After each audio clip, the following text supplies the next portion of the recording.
925-000-876, the people of the state of Michigan versus Tamela Peterson. Thank you. Good morning, Your Honor. Assistant Attorney General Chris Kessel for the people. Good morning, Your Honor. Gerald Gleason on behalf of Ms. Peterson, who's appearing by Zoom from the jail, and we consent to this remote Zoom court hearing. Ma'am, could you state your full name for the record? Tamela Peterson. And you're still using your mailing address on Marquise? That's correct. And you're consenting to appear remotely today using Zoom? Yeah. All right, today's the date and time that we have scheduled defendant's motion for bond modification. I did have an opportunity to review the motion in its entirety. We also received a response that was filed by the state of Michigan. And then I received an additional set of documents that defendant was asking the court to consider, essentially some community support letters, as well as a copy of a report from a forensic expert. I reviewed everything. I'd like you to start, Mr. Gleason, and place on the record the reasons that you're asking the court to modify the bond. Yes, Your Honor. The reasons I'm asking for the bond to be modified, it is, in the defendant's position, unreasonable based on the factors set forth in the court rule. At the time, there were allegations originally, and I think we have the burden of going forward under the court rule, so I will be mindful of that. But certainly, Ms. Peterson has no criminal record whatsoever. She has no record or history of any drug or mental health or flight. I recognize the Attorney General is suggesting that the lack of criminal history means there wouldn't be any evidence of flight. They do point to a interaction at the Oxford Center in Brighton where she ran away from the police. Where that was in the Oxford Center, because I've personally been there, is a far cry from the front door. And I think Ms. Peterson's motivation at the time was to talk to me on the phone because I was not there. But certainly trying to flee from that location with that many police officers there I don't think is indicative of an attempt to flee the police, but try and get her lawyer on the phone as she had her phone in her possession. Likewise, at the time of the original hearing, the government had suggested that a laptop was wiped by Ms. Peterson, i.e. to conceal evidence. We submitted the report of Scott Matthews, a well-respected expert in computer forensics. We went back and looked at the computers used by Ms. Peterson. We identified all of them.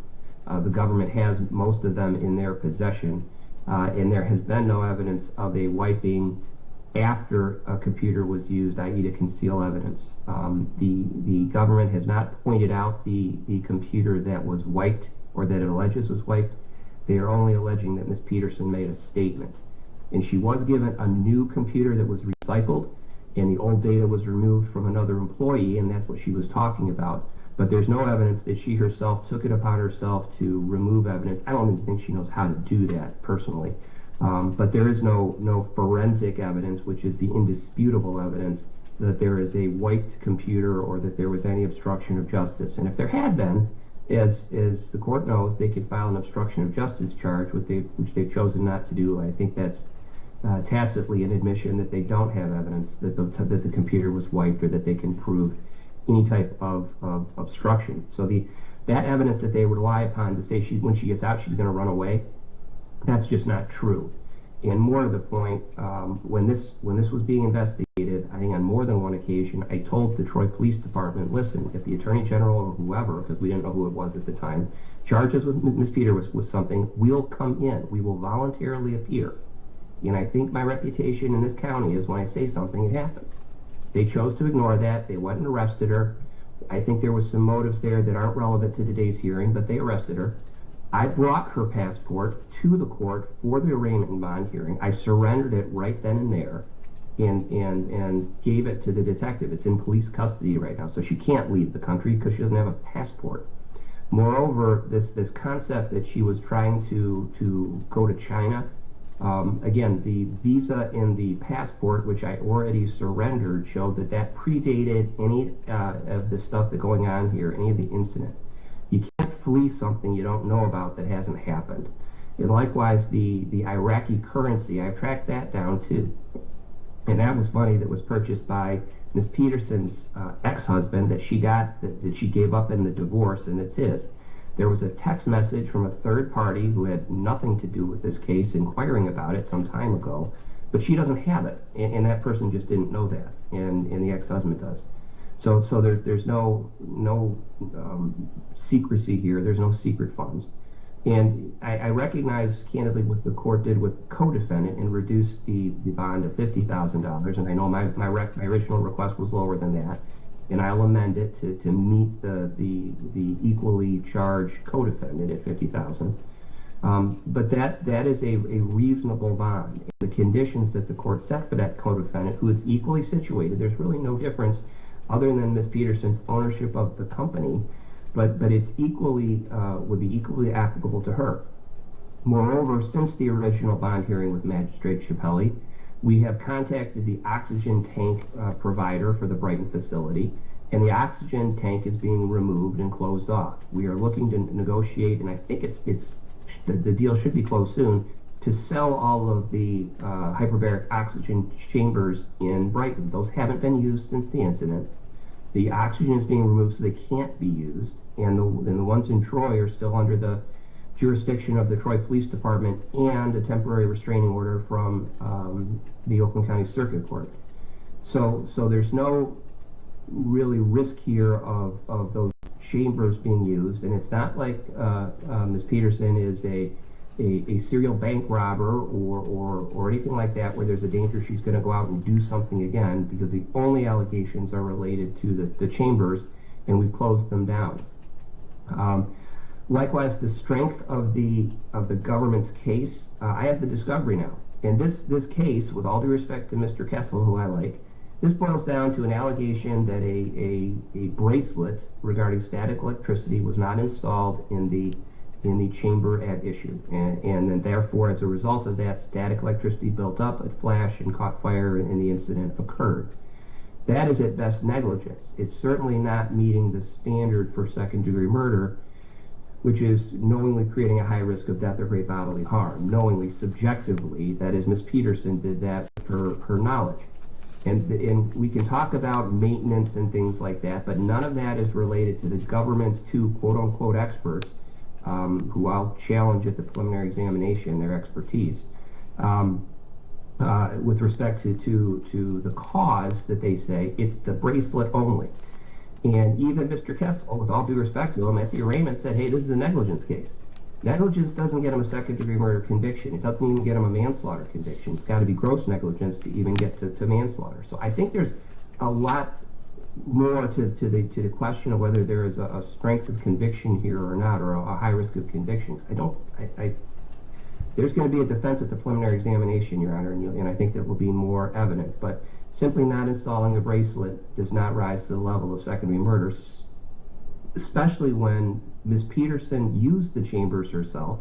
She put her family members in the chambers, and certainly if she has some sort of knowledge that there's a high risk of death or great bodily harm, that's certainly disproven by the fact that she's utilizing the chambers as well as her family.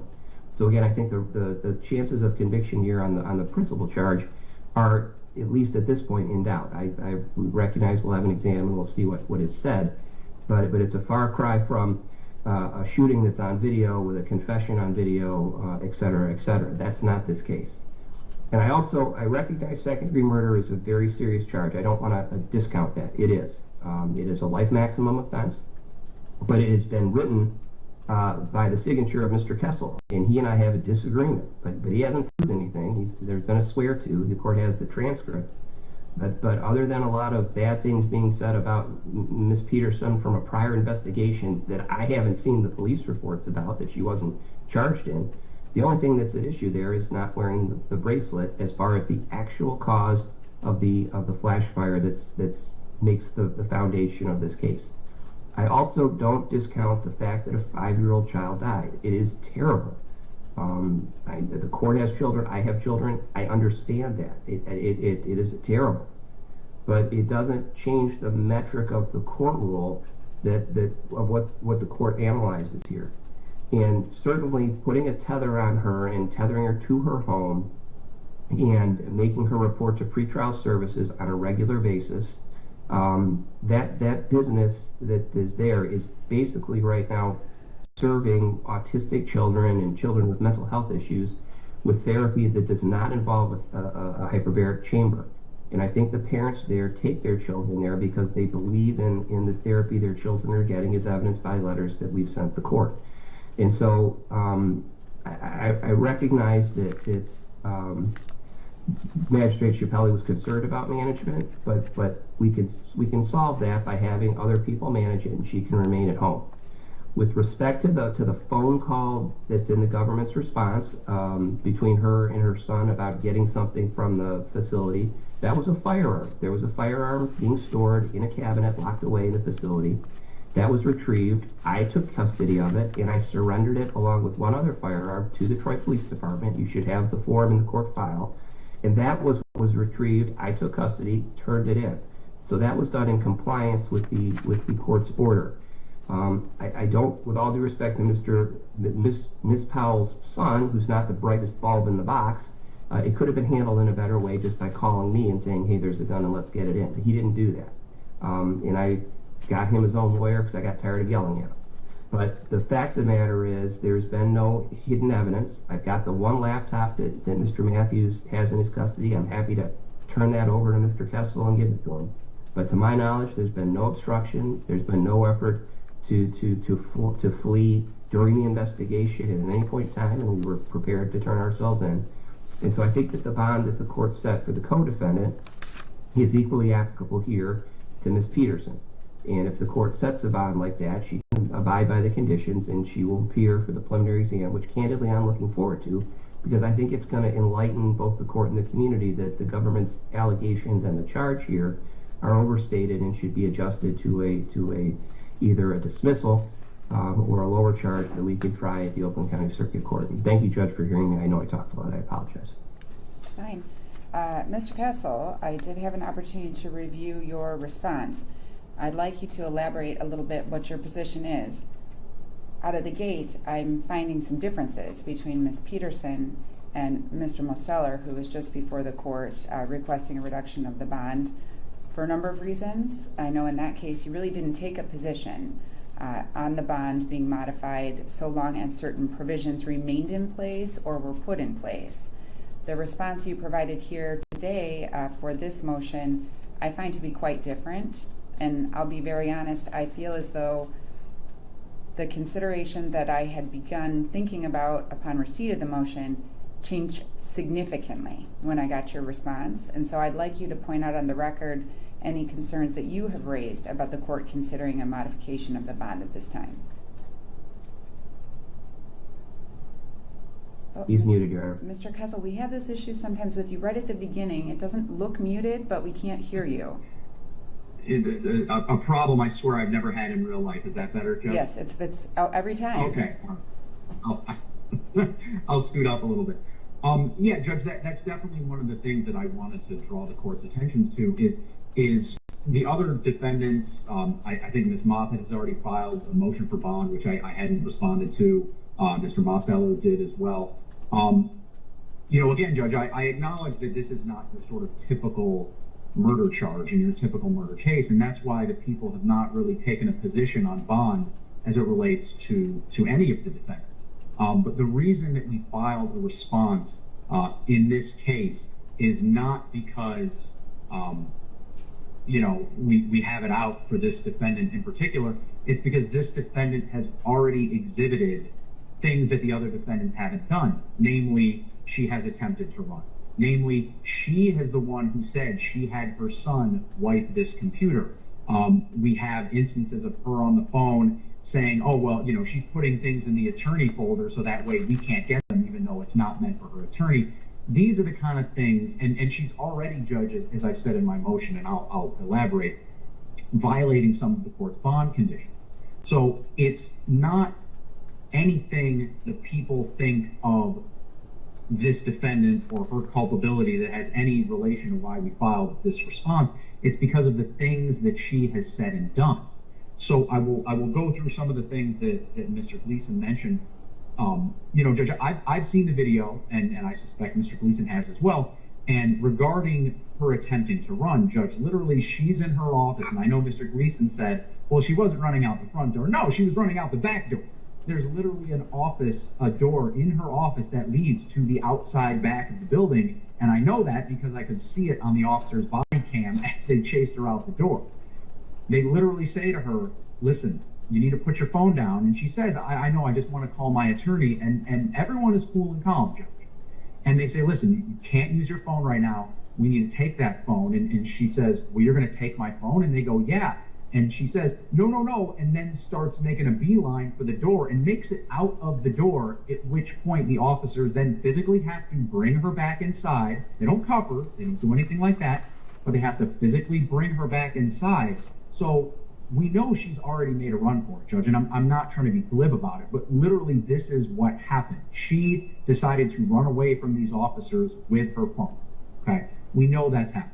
I understand Mr. Gleason is trying to minimize that, but it's a fact and it's on video and there's no getting around it. Now, regarding the wiping of the computer, I'm not in a position now, as the court I think is vaguely aware, I'm not in a position to confirm or deny anything Mr. Gleason has said about anything that's on any computers, because we have a taint team that's in place that is reviewing all the materials on the laptop. So I'm not in a position to say right now what was or was not wiped. What I can say is that during the execution of this search warrant, Miss Peterson, Miss Powell, told detectives that she had her son Blake wipe the laptop because it wasn't working correctly. Those are her words, okay? And the people find it very convenient that this computer would have to be wiped right after this explosion, okay? That's a very convenient set of circumstances, and yes, that does give the people cause for concern.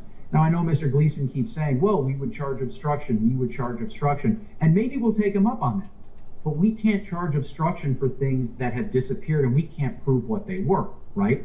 I can't prove what was in that safe, okay? All I know is that her son Blake, in a very poor attempt to be covert, had to elicit the combination to that safe.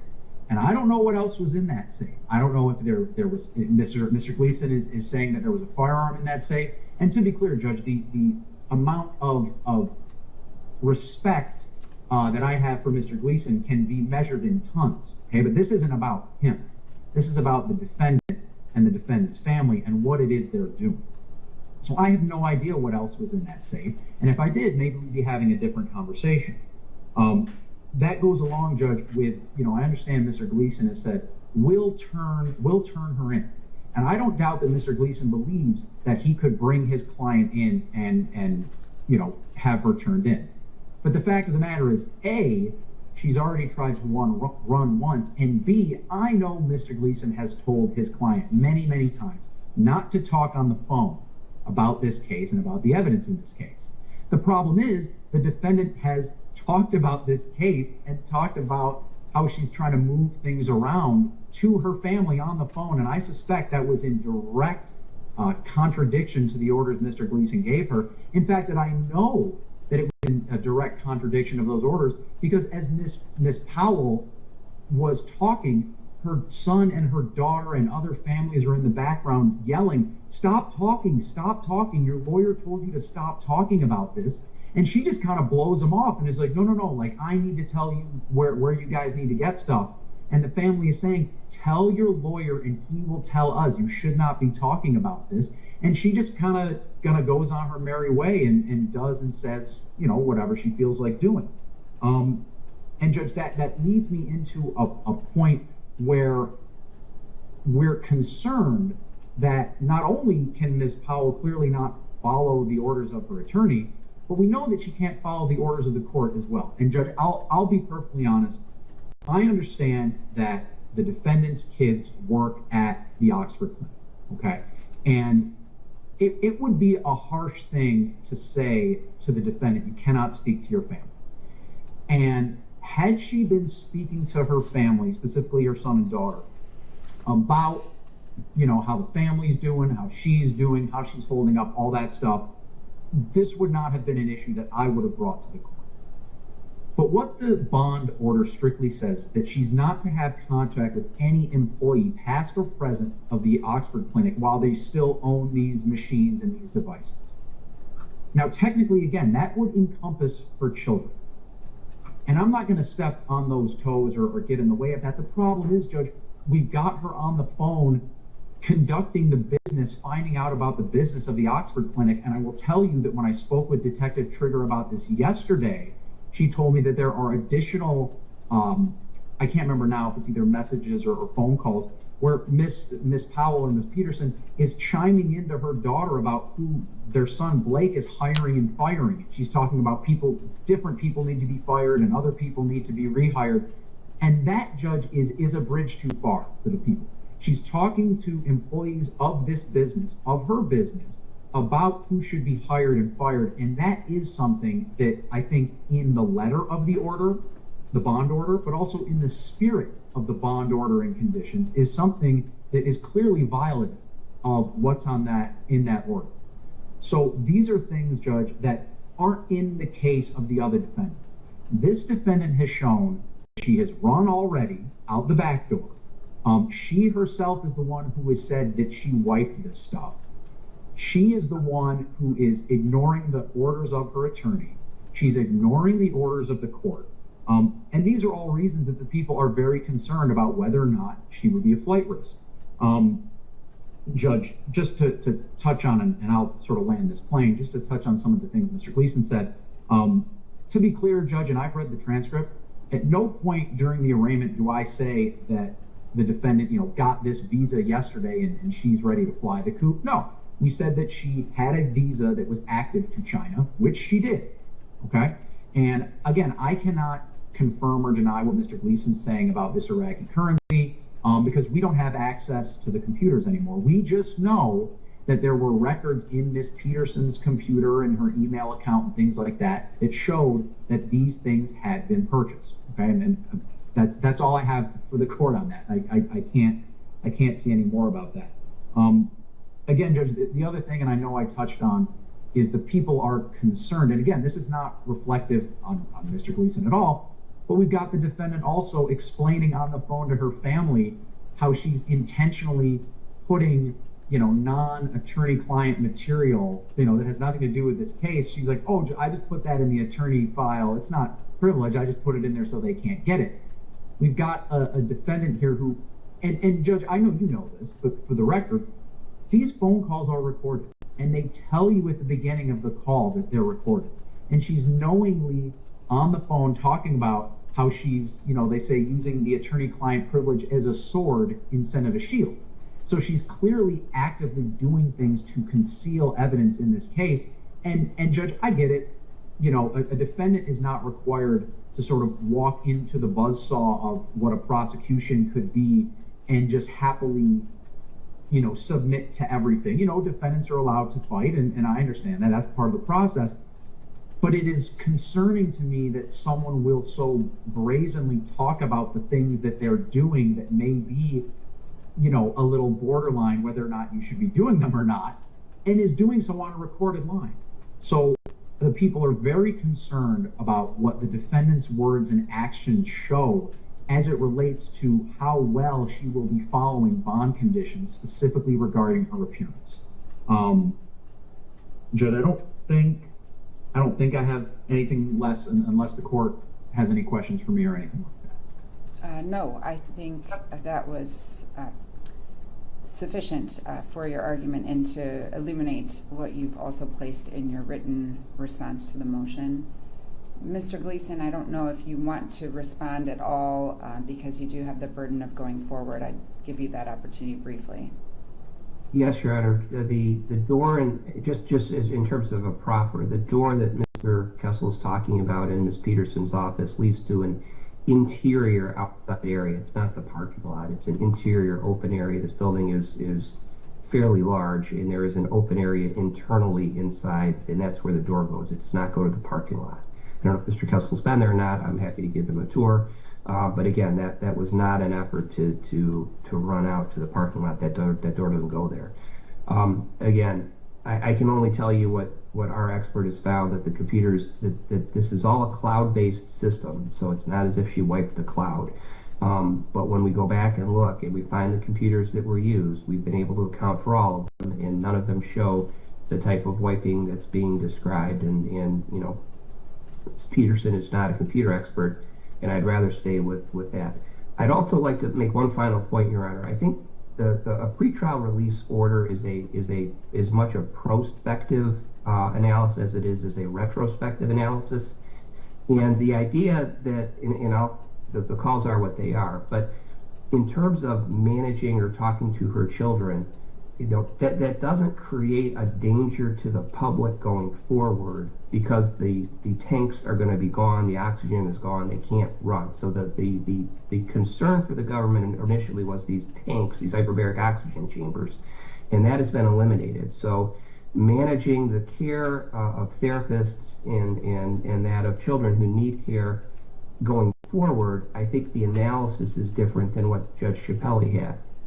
And certainly, if there's a concern, the two paramount concerns here going forward, when you look forward as to what you need to do, is to protect the public and make sure she shows up. In protecting the public, the chambers are gone. That the danger has been alleviated and eliminated. In terms of her showing up, the tether, confining her to her home with no chance of leaving, and already having her passport so that she can't go to another country or go somewhere else, and she does not have an enhanced driver's license, and to the extent she has a driver's license, I'll turn that in too, she can't go anywhere. And certainly, again, my view of the evidence, which I've already set forth, suggests to me that this is a very defendable case, and there's value in showing up. You know, flight, as the court knows, is an instruction. It shows consciousness of guilt, and where we have a very defendable case, which we do, it would be absolutely, you know, in my mind, you show up and defend the case, and I think Ms. Peterson shares that opinion. So I recognize Mr. Kessel's raised some concerns, but looking forward, there's no danger, and there are ways in which to assure her appearance, well short of a $2 million bond for a woman with no criminal record. Thank you, and I appreciate the court hearing me out this morning. I do appreciate that. All right, so a lot to consider here. Essentially, the court does have the ability to consider a modification of the bond pursuant to the court rule. There would have to be a substantial reason for doing so. And clearly the position that the defendant is taking at this time, I think it's twofold, essentially. One, the position that the defendant is taking is that the bond was unreasonable as it was set to begin with. And I think the argument that was outlined in your motion was that the magistrate relied too much on facts, which essentially are allegations at this point from the state, about what actually happened and what will be proven when the case goes forward to trial or to exam, and that these things are simply allegations at this point, and that the magistrate erred in relying on those to set the bond as opposed to strictly adhering to the factors that are outlined in the court rule. Then there's another piece of that argument that I think that the defendant is making, that at this point, having spent a number of days in the Oakland County Jail with a bond that was set, not no bond, but a bond that was set, and being unable to post it, it is supposed to indicate to the court that financially she's not in a position to post the bond. So the court should consider that potentially as a substantial reason to depart and lower the bond. I have heard some arguments as well that she should be considered similarly to Mr. Mosteller in this case and be treated exactly the same. I think there are two very clear reasons, and not that I even have to put this on the record, that the court would decline to agree with that assessment. Mr. Mosteller is represented by a very capable public defender, but a public defender, because he demonstrated to the court that he lacked the funds to even go out and retain his own attorney. That's clearly not the situation with your client. The other component there that really wasn't focused on heavily, but it was something that the court considered in reviewing the motion that was submitted, there was representations to the court that were agreed upon by both sides that Mr. Mosteller, I don't know what was contained in the conversation, but actively participated in discussion and ongoing interview with law enforcement before charges were brought. To the contrary, I have your client, Ms. Peterson, and I understand that you two are taking different positions on this allegation that she fled from the police, which is something that the court was asked to consider at the arraignment, being asked to consider again today from the two different perspectives. One of you is saying, well, she didn't go out the front door, and she didn't maybe go out the back door, but I'm not hearing either one of you indicate that when she was ordered by a police officer to surrender her phone, she refused to do so wherever she was going. And that doesn't seem to be contested. I don't really know what value that will have yet, but there was clearly some indication that when asked to comply with the order of the police to turn over the phone, she didn't do it.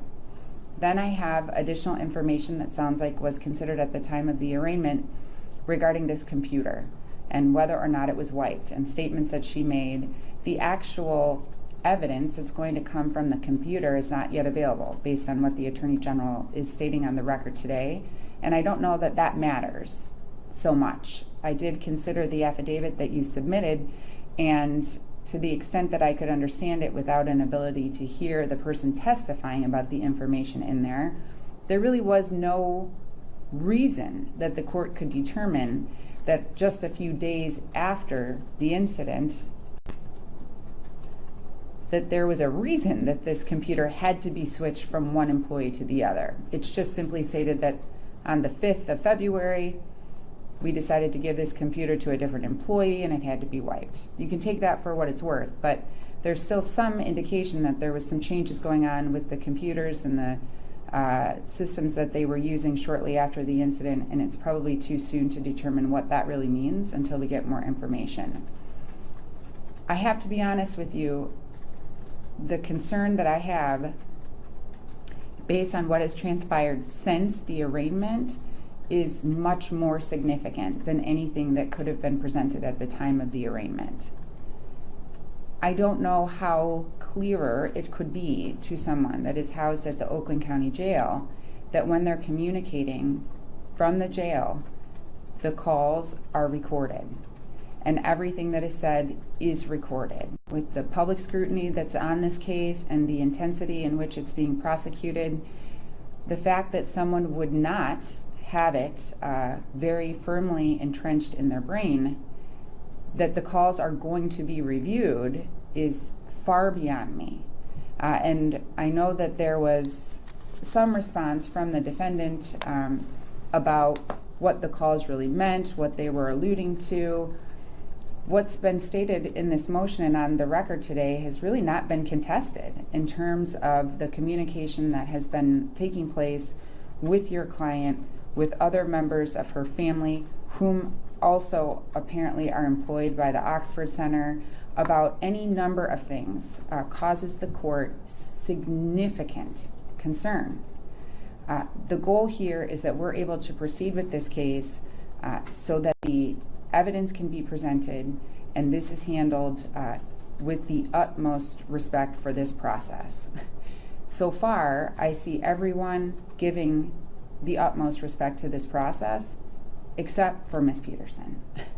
There is no reason in the world that she should be directing anyone to do anything with documents, safes, information that should be placed in one folder, not another folder, so certain people can access it. Unfortunately, it is just continuing to paint a picture that she is not willing to comply with the court's orders, or that she's willing to provide the information that is necessary to making sure that the case can go forward. These allegations about what has transpired since she's been in the custody of the jail are extremely concerning to the court. And the thought that I could reduce her bond and have her at home doing whatever she decides is appropriate, whether or not it complies with the court's orders, is not something that the court is comfortable with, quite frankly, because she hasn't been able to do that when she's been under lock and key at the jail with every conversation recorded. I don't know that there's any ability that I would have to ensure some semblance of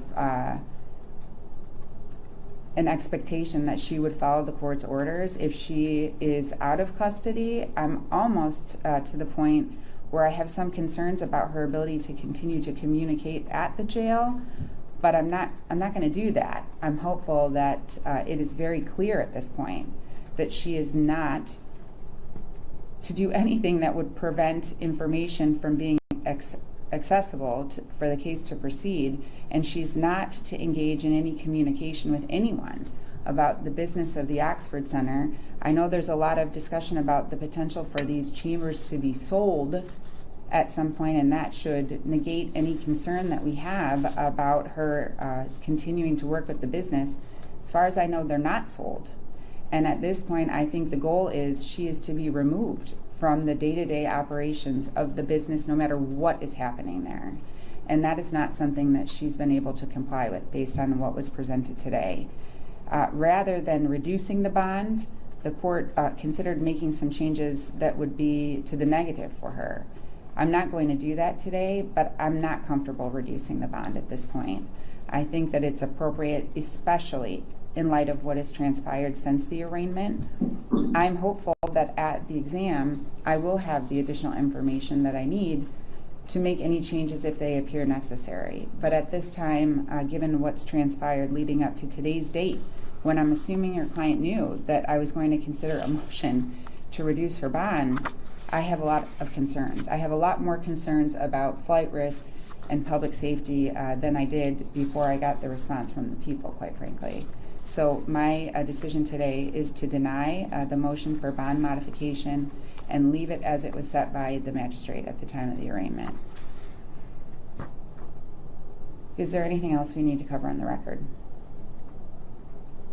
The people, Judge, thank you. No, Your Honor, I'll submit an order. Thank you. Thank you. That's it.